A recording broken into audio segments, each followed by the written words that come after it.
ተግባሬ አደራ እንዳይለያየ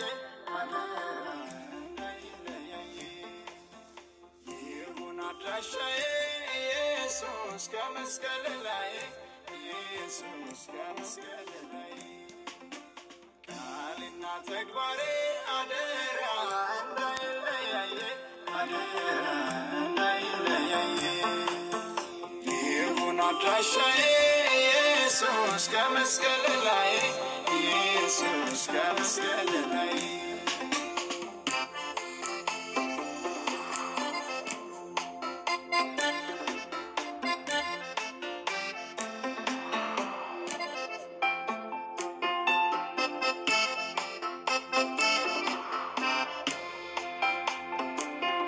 ንግግሬ ቢያምር ቢመስልም የጨዋ እርሱ ግን የሚያየው ዘልቆ ልብን ነዋ እርሱ ግን የሚያየው ዘልቆ ልብን ነዋ ንግግሬ ቢያምር ቢመስልም የጨዋ እርሱ ግን የሚያየው ዘልቆ ልብን ነዋ ጌታ ግን የሚያየው ዘልቆ ልብን ነዋ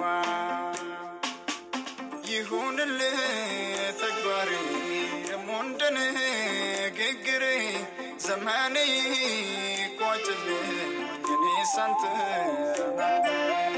ይሁንልህ ተግባሬ ደሞንደን ግግሬ ዘመኔ ለፍልህ እኔ ሳንተ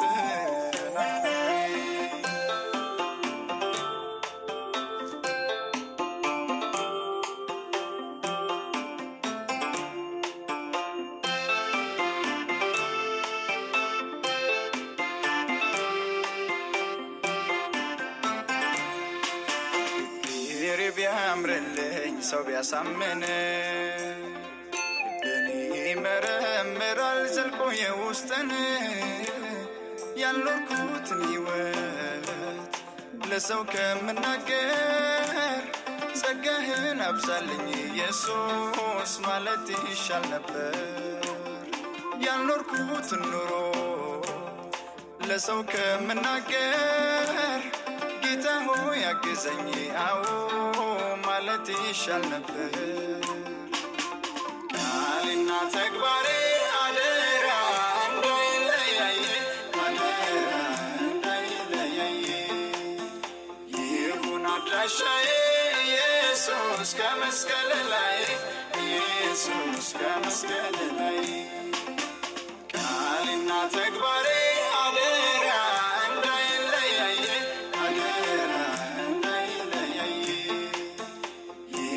አድራሻዬ ኢየሱስ ከመስቀል ላይ ኢየሱስ ከመስቀል ላይ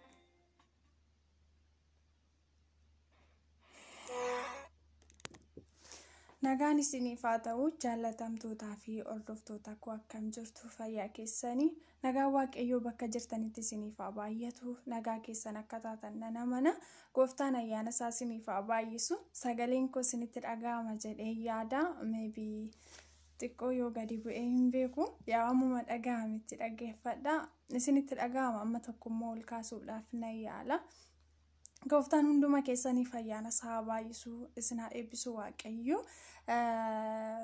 mee sagalee waaqayyoo keessaatii walii wajjiniin ilaalla daqiiqaa muraasa daqiiqaa dheeraa miti na wajjiniin turaan isiniin jedha yaa waanuma xiqqoo nu fayyanne irratti yeroo keenya dabarsinee nunuma kennina sagalee waaqayyoo dhaga'uuf immoo qophii ta'an yeroo hundumayyuu sagalee waaqayyoo dhaggeeffachuun jireenya nu barsiisa sagalee waaqayyoo dhaggeeffachuun nagaatti nu jiraachisa sagalee waaqayyoo dhaggeeffachuun hubannaadhaan akka deddeebinu nu godha kanaafiyyuu dhaloota sagalee waaqayyoo irraa baqatu toon taane dhaloota yeroo isaa gurra isaa yaada isaa qalbii isaa laphee isaa bara isaa hundumayyuu sagalee waaqayyootiif kennee waaqayyoon dhaggeeffatu aataanuun isiniin jedha gooftaan hunduma keessanaa eebbisu namoota yoo jaalattanii dhiyoota keessaniif sheerii godhaa peejii koo kan ammoo follow godhaatiin hordofaa isiniin jedha karaa hundumaatiin iyyuu hojiin koonni guddaani sagalee waaqayyoo dhaloota hin hubanne hubachiisuudha gahee kooti jechuudha. Kanaaf hundumti keessan iyyuu gahee keessan dhageeffachuudhaan, dubbachuudhaan, barsiisuudhaan amma isiniif danda'ametti isinillee gahee isinirra jiru ba'aan isiniin jedha. Ayyaanni waaqayyoo hunduma keessaniif haa baay'atu. Mee dubbii waaqayyoo keessaatii bakka tokko nu dubbiseetaniini walii wajjiniin ilaalla. Seera uumamaa boqonnaa 9 lakkoofsa 20 kan jiruutiin nuufan dubbisa. Akkas jedha maqaa Yesuusiin nan dubbisa. Nohi inni qottuun iddoo dhaabaa waynii hojjechuuf isa jalqabaa ta'e. Inni daadhii waynii irraa dhugee machaa'ee qullaa isaa dunkaana isaa keessa ni ciise. Kan abbaan kana'aan immoo qullaa abbaa isaa argee obboloota isaa lamaan warra bakkee turanitti ni hime. Seemii fi Yaafeet wayyaa fuudhanii gateettii isaanii lamaan irra buufatanii dugda duubaan adeemanii qullaa abbaa isaanii dhoksan. Fuulli isaanii irraa garagalee waan tureefi qullaa abbaa isaanii hin argine. Nohi irraa machiin daadhii waynii isaatii erga galee booddee waan ilmi isaa inni xinnaan isa irratti hojjete ni bare. Kana irrattis kana'aan abaaramaa haa ta'u obboloota isaafis garbootaa haa ta'u jedhee jedha. Bakki nama nu dubbisee seera uumamaa boqonnaa 9 lakkoofsa 20 jiru lakkoofsa 18 irraa kaasanii yoo dubbifattanii waa'ee ilmaan Nohiiti. Nohi ijoollee 3 qaba. Kana'aanii fi Yaafeet kan jedhamanii ilmaan isaati jechuudha. Seenaa Nohi isiniyyuu beektuu seera uumamaa boqonnaa 6 irraa kaastanii yoo ilaaltanii argachuuti dandeessu jechuudha. Nohi jechuun nama qajeelummaan isa keessatti argame, bara dhaloonni ulfina waaqayyoo dagatee, bara dhaloonni waaqayyoo irraa garagalee, bara dhaloonni yaada mataa isaatii duukaa bu'e, yaada waaqayyoo dhiisee sokketti. Nohi garuu nama waaqayyoof jiraate. Bara dhaloonni waaqayyoon gaddisiisanii garaa waaqayyoo aarsanii waaqayyoo nama uumuu isaatti baay'ee gaddetti. Waaqayyoo nama tokko qofa argate. Namni tokko kunis eenyu? Nohidha. Nama qajeelaadha. Nohi nama waaqayyoof jiraate. Nama gaafa dhaloonni machaa'ee machii cubbuutti laaqame cubbuu keessa gangalatte uumaa isaa dagatee dhiisee deeme waaqayyoon utuu hin dagatiin nama faana utuu hin badiin karaa badiisaa utuu hin qabatiin karaa isa dhugaarra nama jiraate fuula waaqayyoo turedha Nohi. Nohi egaa waaqayyo biyya lafaa kana nan balleessa jedheeni Nohin immoo markaba soqadhuutii oolittiin jedhee oolcheeti qottuu isa jalqabaa ta'eetu ni argame jechuudha. Gaafa tokko daadhii waynii dhugeetu dunkaana isaa keessa qullaa isaa ciise. Sababa machaa'uutiin daadhii waynii isaarraa dhugee mata duree dhaloota garaa waaqayyoo gaddisiise jedhu irratti isiniif waan xiqqoo dubbadha. Dhaloota garaa waaqayyoo gaddisiise. Nohi kun egaa dhugee egaa inni machaa'ee dunkaana isaa keessa toonni ciisaa jiru. Ilmi isaa inni quxisuun dhaqeetu abbaasaa kan inni arge iddoo inni machaa'ee ciisutti abbaasaa argeetu maal godhe? Namoota obboloota isaa warra bakkeerra jiranii machaa'uu abbaasaatii yookiin immoo qullaa ta'uu abbaasaatii warra hin argine maal godhe? Dhaqeetu itti waame. Nohi jechuun bara dhaloonni waaqayyoon dagatanitti waaqayyoof jiraate abbaa isaanii kan ta'edha jechuudha. Dadhabee kan isaan guddise abbaa isaaniiti. Gartokkee foon isaati, gartokkee dhiiga isaatiiti. Gaafa inni qullaa isaa ta'u nama alaati itti waame. Obboloota warra hin argine itti waame. Laamii dhaloota waaqayyoon gaddisiisan bara keenya keessa. Akka kana'aanitti caalattiyyuu dhaloota waaqayyoo irraa garagalan. Otoo yeroo sanatti abbaa isaatii machaa'uu kufuu dadhabuu abbaa isaatii argeera. Dhoksuu fi qullaa abbaa isaatii, dhoksuu fi rakkina hir'ina abbaa isaatii, dhoksuu fi dadhabbii abbaa isaatii utuu danda'uuti garaa waaqayyoo aarsee gaddisiise. Nohi aarsuunsaa kana'aan Nohiin gaddisiisuunsaa garaa waaqayyoo gaddisiise. Namni hin dadhabaa, namni hin kufaa, namni hin dogongoraa, namni cubbukitti in kufa al tokko kufu waan jiru inka ammoo kan dogongori kan kufe inka Nohi garuu caalatti gocha keenyaani adeemsa keenyaan dubbii keenyaan yeroo nuti garaa waaqayyo caalatti gaddisiisnu jira.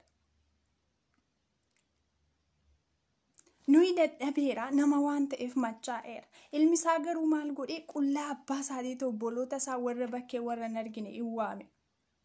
Gaafa kana obboloonni isaa warri bakkee immoo dhufaniitu utuu qullaa abbaa isaanii ija isaaniitiin ilaalin maal godhanii uffata gateettii isaaniitti buufatanii fuula isaanii irraa garagalfataniitu qullaa abbaa isaanii dhoksan. Nohi machiinsa irraa galee gaafa ka'ee utuudhuma ilmaansaa kan biraa warri qullaa isaa dhoksan isaaniitti himini. Hin arge hin bare wanta ilmi isaa hojjete sun. Gaafa nuti jal'ina hojjennu, gaafa nuti cubbuu hojjennu, gaafa nuti gaarummaa keessaa baanee wanta hamaa yaannee dalagnu ijji waaqayyoo nu arga. Dhaloonni si'a kana waaqayyoon gaddisiisu, dhaloonni garaa waaqayyoo gubaa jiru, dhaloonni garaa waaqayyoo aarsaa jiru. Tariitii gaafa nuti cubbuu hojjennu, gaafa nuti namarratti jal'ina dalagnu, gaafa nuti obboleessa tokko irratti cubbuu hojjennu, micciiramummaan keessa garaa keenya laphee keenya boojee dhagaa ulfaataa keessa laphee keenyaatti nuti gaafa baannee adeemnu ijji waaqayyoon arga. Tariitii waan waaqayyoon nun arginu nutti fakkaachuu danda'a. Namni osoo hin bariini, namni osoo hin argiini waan barbaanne hojjechuu, waan barbaanne dalagu, waan barbaanne murteessu, waan barbaanne walitti makuu dandeenya. Garuu waaqayyoon jalaa namiyyuu dhokachuu hin danda'u. Nohi kanaan akka qullaasaa obbolaasaatti hargisiise, qullaasaa akka inni dhoksinee fi eenyuyyuu itti himne. Garuu eenyutu bare isumatu Nohi gaafa machiinsaa irraa galu hin bare. Kanaaf maal ta'e waan qullaa abbaa isaatiin dhoksineef immoo kanaan abaaramaa haa ta'uu jedhe Nohi. Kanaan abaaramaa ta'e obboloota isaatiif garba garbootaa ta'e dhaloonni waaqayyoon hin dhageenye, dhaloonni garaa waaqayyoo gaddisiisu, dhaloonni jal'inaan guute, dhaloonni jal'inatti micciiramummaatti guddatee biqile of keessatti dagaagse dhaloota abaaramaa ta'a. Dhaloota abaaramaa bara kana keenya keessa dhaloota abaaramaatu dachee guute. Waaqayyotu nutti gadde, waaqayyotu garaansaa nutti gadde. Seera uumamaa boqonnaa 6 kanarrattis gaafa dhaloonni akka dhaloota si'a kanaa ta'e garaa waaqayyoo hin gadde. Garaa waaqayyoo gadduurraan immoo kan ka'e nama uumuu isaatti gaabbeetu hin duumeyyuu nama nan balleessa jedhee ka'e. Yeroo kana balleessaan koo dogongorri koo wanti nani fuula waaqayyootti gaarummaa nan hin goone maa inni jedhee namni of gaafatu hin jiru. Garuu immoo waaqayyo irratti gunguma. Dhaloonni baay'een hojjetee milkaa'uu dadhabee, jiraachuu dadhabee, bahee galuu dadhabee baay'een karaa irratti hafaa jira. Maaliif dhiiga dhangalaasuun gaarummaa gaafa dhalootatti fakkaate, hamachuun gaafa dhalootatti gaarummaa fakkaate, cubbuun hamminni alalummaan xuraa'ummaan gaafa dhalootatti gaarummaa fakkaate isa kana akka gaariitti gaafa dhaloonni yaade. Namni tokko kufeedhaa fi dadhabbina nama sanaa fudhannee akka ofii keenya qulqullummaa waan qabnu gabaarratti ittiin fiigne nama saaxilu, maqaa nama balleessuu, cubbuu gola keenya keessa kaawwachuu, gola laphee keenyaa keessa nuyi mana qulqullummaa waaqayyooti, jireenyi keenya, foon keenya mana qulqullummaa waaqayyooti. Mana qulqullummaa waaqayyoo keessatti gaafa nuti cubbuu moosisnu garaa waaqayyoo nutti gadda. Dhaloonni garaa waaqayyootti gadde immoo dhaloota abaaramaadha. Dhaloonni waaqayyoon hin dhageenye, dhaloonni waaqayyoodhaaf hin abboomamne, dhaloonni waaqayyoodhaaf gadi hin jenne, dhaloonni waaqayyoodhaaf hin bitamne immoo dhaloota abaaramaadha. Bara keenya keessatti dhaloota abaaramaatu guute. Dhaloota baay'eetu abaarame, uumamatu abaarame, addunyaa guutuutu abaarame. Yeroo addunyaan dukkanaan uwwifamte keessa jira. Biyya hundumaa keessatti, naannoo hundumaa keessatti, mana nama hundumaa keessatti, laphee nama hundumaa keessatti, yaada nama hundumaa keessatti gaaffiitu jira. Gaaffiitu jira. Gaaffii kanaaf immoo furmaata argachuu hin dandeenye. Maaliifini rakkina ofii eenyumtiyyuu deebi'ee ofirra ilaali. Isa ofii keenya keessa laphee keenyaatti qabnu, isa yaada sammuu keenyaa keessatti walitti micciirree qabnu of keessaa baasne. Gaafa isa buqqisnee of keessaa baasne abaarsi nurraa ka'a. Dhaloonni waaqayyoof hin abboomamne, dhaloonni waaqayyoof gaddisiise, dhaloonni garaa waaqayyoo aarse dhaloota abaaramaadha. Ilaame kana aanutuu dhuma abbaa isaatii qullaasaa dhoksuu danda'u. Abbaa isaa utuu rakkina abbaa isaatii duuchuu fiiduu danda'u. Utuu itti waamuu baate, utuu dhiise, utuu irra darbe rakkoon qabu ture. Garuu kana gochuu isaatiin abaaramaa ta'e. Nuyi haadha. Waan ta'e wayii utuu irra darbuu dandeenyu, dhiisuu otoo dandeenyu, haafuu jechuu otoo dandeenyu, isuma jal'aa gara gaarummaatti fudhannee lakkaa'uutuu dandeenyu. Garuu jal'ina irratti jal'ina yeroo nuti dabalu, cubbuu irratti cubbuu yeroo nuti dabalu, hammina irratti hammina yeroo dachaadhaan nuti daballu garaa waaqayyoo nutti gadda. Dhaloonni garaa waaqayyootti gadde immoo dhaloota abaaramaadha.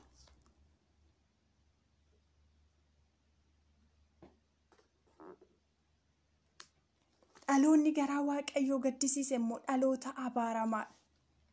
Hojjetee hin milkaa'u, jiraachuu hin danda'u, umurii dheeraa hin qabu. Umuriin dheeraan gatii qajeelummaati. Garuu har'a namni baay'een daa'imummaa isaatti karaa irratti hafaa jira. Biyya hundumaa keessa gaddatu jira. Yeroo lubbuu ajjeesee namni baay'een itti boqotu keessa jira. Lubbuu baasee dhiiga dhangalaaseetu uffee jedhee gaarummaatti gootummaatti lakkaawwatee itti boqotaa jira. Cubbuun harka nama hundumaarra jira. Dhiigni qulqullootaa harka nama baay'eerra jira. Kanaaf abaaran. Kanaaf jiraachuu dadhabne nagaatti. Namni baay'een nagaatti jiraachaa hin jiru. Afaan iyyoo nagaa fakkaate iyyuu keessi nama baay'ee madaala. Keessi nama baay'ee rakkina. Keessi nama baay'ee dhibee qaba. Sababa dhibee kanaa kan ta'e immoo waaqayyoon gaddisiisuu keenya. Waaqayyoon dhaga'uu diduu keenya. Abboomamuu diduu keenya. Har'a namni baay'een gaafa raajiin sobaatti raajamu inni raajii sobaa raajus gaarummaatti of lakkaa'eetu raajii sobaa kallattii arfanii raajaa jira. Dhaloota baay'ee gufachiisaa jira. Dhaloota baay'eetti daangaa ta'aa jira. Dhaloota baay'ee karaa irratti hambisaa jira. Inni raajii sobaa dhaggeeffatee isaatiin awwaara kaasuusi isa dhugaa irratti xiyyeeffatee isa dhugaa dhaggeeffachuu fi isa dhugaatiin jiraachuutirra isa sobaa gurmuutti baay'ifatee isaan lafa dhiitaa oola dhaloonni. Maaloo dhugaa yeroo habaaramaa dhaloota habaaramaa taanee jira nuni. Iddoo dhugaan jiru hin jiraan. Lafa dhugaatti hin argamne. Lafa sobaa, iddoo nama hammatan, iddoo nama arrabsan, iddoo maqaa wal balleessan, iddoo hamminni guuteetti baay'een keenya achitti argamne. Tuuti keenya bakka san habaanu dhaloota habaaramaa hin taanu. Baruma baraanu garaa waaqa laamee namni kufuun duruu jira. Namni yoo waaqayyoon gaddisiisne yoo dogongorre yoo cubbuu hojjenne fuula waaqayyootti deebine gaarummaadhaan yoo araara waaqayyoo barbaadanne waaqayyoo waaqa araaraati. Nuuf araaramuu danda'a. Nuuf dhiisa waaqayyo. Garuu nuti warra mata jabeeyyii dhaloota mataa jabaate ta'an dhaloota waaqayyoon dhaga'uu dide dhaloota abboomamuu dide dhaloota abboommii waaqayyoo cabsee bahe gaafa nuti ta'an immoo karaa waaqayyoo nutti gadduurraan kan ga'e hin abaaramne. Sababa cubbuu keenyaatiin sababa abaaramuu dhalootaatiin dacheen keenya qoraatti biqilchite nagaraan nama hundumaa keessa qoraatti hammina cubbuu dadhabbinatu jira. Micciiramummaatu jira. Dhagaatu nu keessa jira. Gaafa kana of keessaa baafne garuu nagaatti jiraachuu dandeenya. Gaafa kana of keessaa baafne garuu eebba arganna. Gaafa kana of keessaa baafne garuu hojjennee milkaa'uutti dandeenya. Waaqayyo irratti gungumna malee ofii keenyaaf gaaffii of hin gaafannu. Waaqayyo irratti kaana malee aneessan jiran jiru. Yaanni cubbuun cubbuu ta'uusaa otoo beeknu. Ittuma yaanne osoo beeknu, osoo dhageenyu, osoo dubbifannu macaafa qulqulluu wanta garaa waaqayyoo ittiin nutti gadu, wanta ittiin garaa waaqayyoo hin boqochiisne kuni cubbuudha jennee osuma beeknu hin goona. Cubbicharraa hin deebinu. Yaada garaa keenyaa hin geeddaran. Waanuma namni hamminaaf godhe tokko qajeelummaatti yoo fudhanne nuyi fumaa miti. Homaa rakkoo hin qabu.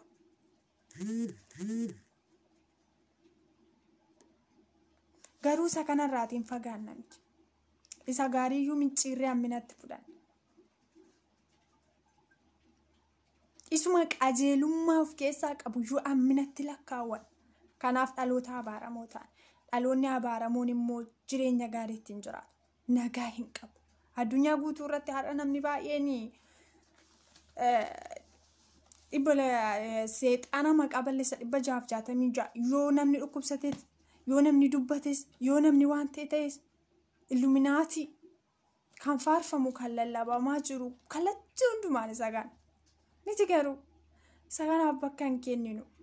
Utuu ta'ee numatu cubbamoota ta'e malee, numatu abboomamuu dide malee, numatu waaqayyoon dhaga'uu dide malee, hafuurichi humna waaqayyootiin ol ta'eetu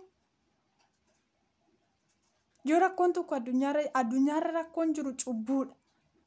Addunyaa kan mo'ee jiru kan booji'ee jiru cubbuudha malee hafuura illuminaatii miti.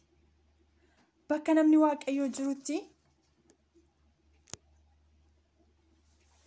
bakka namni dhugaa jirutti hafuura hamaan hojjetu. Garuu ofii keenyaaf cubbuu keessa gangalanne, ofii keenyaaf waaqayyoon dhaga'uu didnee, ofii keenyaaf jallanneetu gara seexanaatti qabna. Kan nuti lallabaa oollu, kan nuti barreessaa oollu, kan nuti faarsaa oollu seexana. Maaliifini irra ofii keenyaaf of ilaallee hin deebinu waan taaneef. Yoomiyyuu immoo deebi'uu hin dandeenyu. Waan ta'etti qabna waan ta'eef sababa qabna sababa yeroo hundumayyuu jireenya keenya keessatti sababni yoo baay'ate ta'ee wayirraa deebi'uu hin dandeenyu. Barachuus hin dandeenyu. Sababaan barbaachisu ani eessan jira ofiin jechuudha gaaffii. Ani maalan dubbadha narraa maaltu eegama yoon akkam godheen deebi'uu danda'a jechuudha gaaffii sababa otoo hin ta'in. Kottaa waaqayyoodhaaf abboomamne waaqayyoon dhageenye. Waan isuu qabnu dhiisne waan garaa waaqayyoon gammachiisne irraa fagaanne cubbuu ta'uusaa yoo beekne dhiisne irra darbine abaarsa biyya keenyarraa abaarsa dachee keenyarraa abaarsa jireenya keenyarraa hakaasnu haa fageessinu waaqayyoodhaaf haa jiraannu waaqayyoodhaan haa kabajnu waaqayyoodhaan haa waaqessinu.